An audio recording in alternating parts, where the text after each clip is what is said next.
Corona संघर्षात भारतानं आत्मनिर्भर होण्याचा केलेला संकल्प हा केवळ शब्द नसून तो जगण्याचा मंत्र असल्याचं प्रतिपादन पंतप्रधान नरेंद्र मोदी यांनी केलं। ध्वजारोहणानंतर पंतप्रधानांनी लाल किल्ल्यावरून देशवासियांना उद्देशून संदेश दिला।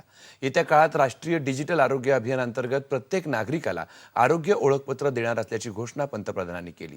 त्या नागरिकाच्या आरोग्याचे सर्व तपशील या ओळखपत्राशी डिजिटल पद्धतीने जोडलेले असतील।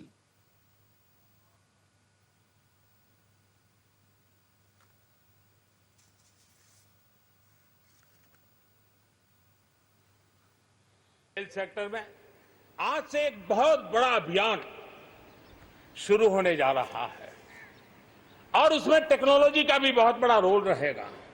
आज से नेशनल डिजिटल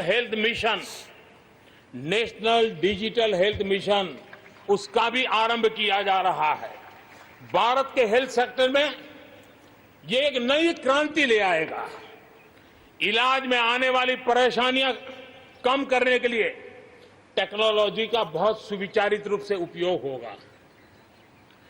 प्रत्येक भारतीय को हेल्थ आईडी दी जाएगी। ये हेल्थ आईडी प्रत्येक भारतीय के स्वास्थ्य खाते की तरह काम करेगी।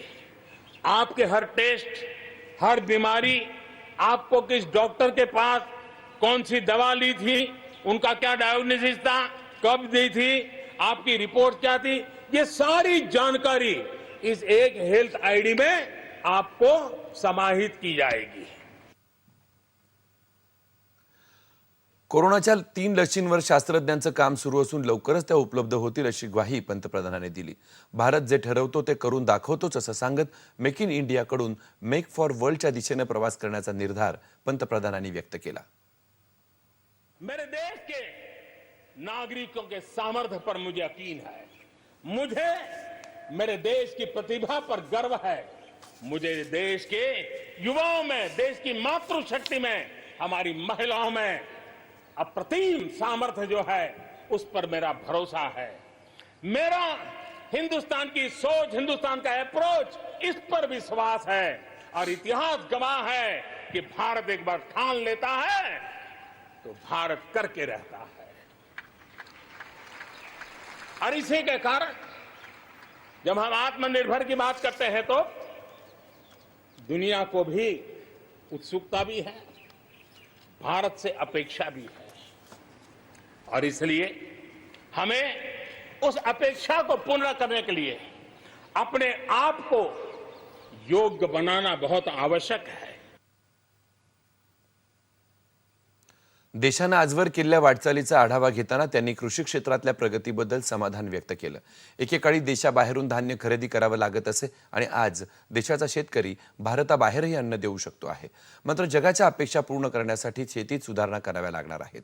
नजीकच्या काळात देशात झालेल्या सुधारणांना सगळं जग साक्षीदार आहे।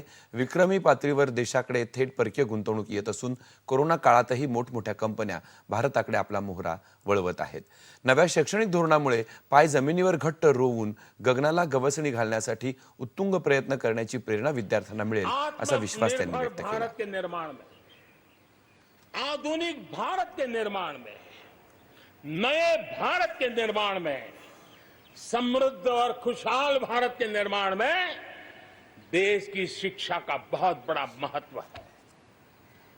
इसी सोच के साथ देश को 3 दशक के बाद नई राष्ट्रीय शिक्षा नीति देने में हम आज यशस्वी हुए हैं और हिंदुस्तान के हर कोने में इसकी स्वागत के समाचार एक नई ऊर्जा, नए विश्वास दे रहे हैं।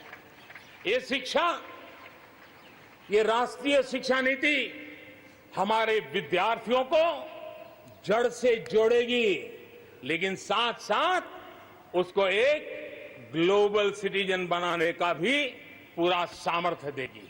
वो जड़ों से जुड़ा होगा लेकिन उसका सर आसमान की ऊंचाइयों को छूता होगा। आज आपने देखा होगा राष्ट्रीय शिक्षा नीति में एक विशेष बल दिया गया है नेशनल रिसर्च फाउंडेशन का, क्योंकि देश को प्रगति करने के लिए इनोवेशन बहुत आवश्यक होता है। इनोवेशन को जितना बल मिलेगा, रिसर्च को जितना बल मिलेगा, उतना ही देश को आगे ले जाने में और कॉम्पिटिटिव वर्ल्ड के अंदर आगे बढ़ने में बहुत ताकत मिलेगी।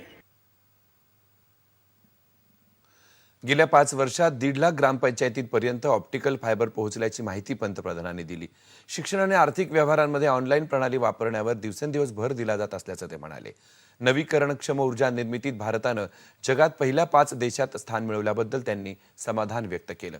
देशात नवीन सायबर धोरण आणण्याची घोषणा त्यांनी केली. पायाभूत सुविधांच्या विकासावर जोर देत असतानाच ग्रामीण उद्योगांवरही भारत प्राधान्य देत आहे.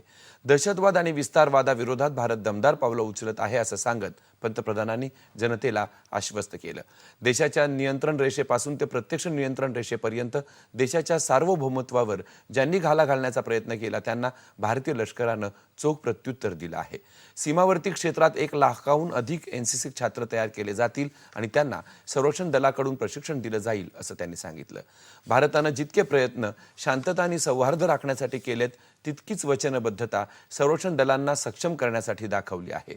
त्यामुळे भारत आता संरक्षण उत्पादनाच्या आत्मनिर्भरतेसाठी पूर्ण क्षमतेनं तयार झाला आहे असं ते म्हणाले.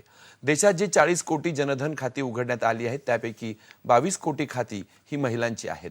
कोरोनाच्या काळात एप्रिल ते जून या 3 महिन्यांच्या काळात सुमारे 30,000 कोटी रुपये या बँक खात्यांमध्ये थेट वर्ग करण्यात आल्याची माहिती त्यांनी दिली.